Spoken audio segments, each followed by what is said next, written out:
Hello' বন্ধুসকল, আজিৰ ভিডিঅ'ত আপোনালোকক দেখুৱাব বিচাৰিছোঁ MS ৱৰ্ডত কেনেকৈ পাছবুক বনাই কাষ্টমাৰক দিব পাৰি।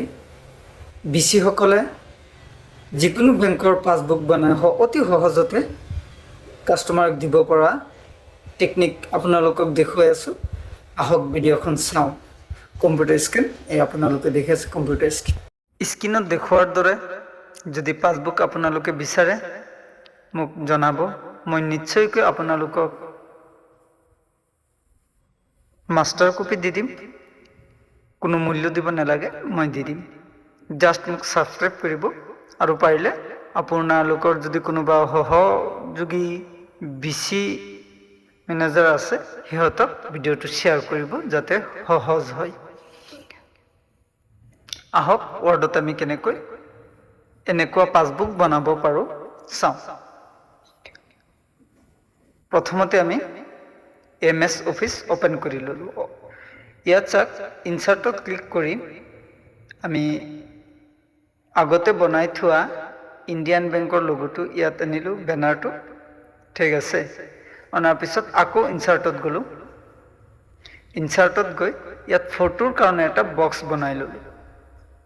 চাওক, ইয়াৰ পিছত এতিয়া আমি যিটো লিখিম নাম, একাউণ্ট নাম্বাৰ, তাৰ কাৰণে আৰু এটা বক্স ল'লোঁ। এইটো আমি ইনচাৰ্ট বটনত গৈ তাৰ পৰা আমি শ্বেপছৰ পৰা এনেকুৱা বক্স ল'লোঁ।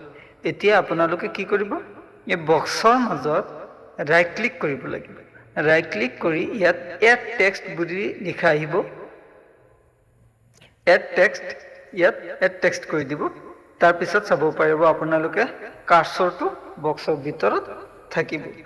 চ' বন্ধুসকল, ইয়াত আমি প্ৰথমতে লিখিম নেম, একাউণ্ট নাম্বাৰ, তাৰপিছত CIF নাম্বাৰ,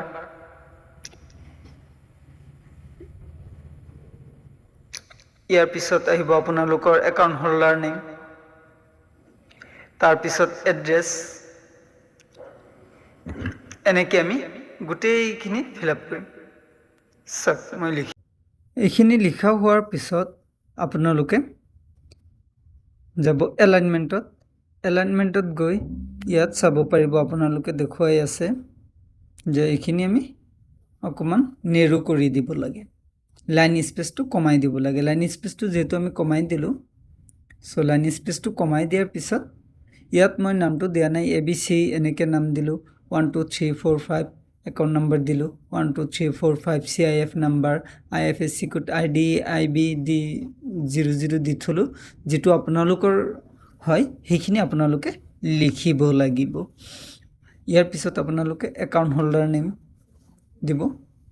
দিয়াৰ পিছত আপোনালোকৰ জেনেৰেট হৈ গ'ল এটা পাছবুক। এইটো প্ৰিণ্ট আউট কৰি ফটো লগাই চিল মাৰি কাষ্টমাৰক আপোনালোকে দিব পাৰিব। চ' বন্ধুসকল, ভিডিঅ'টো সম্পূৰ্ণ চোৱাৰ বাবে ধন্যবাদ।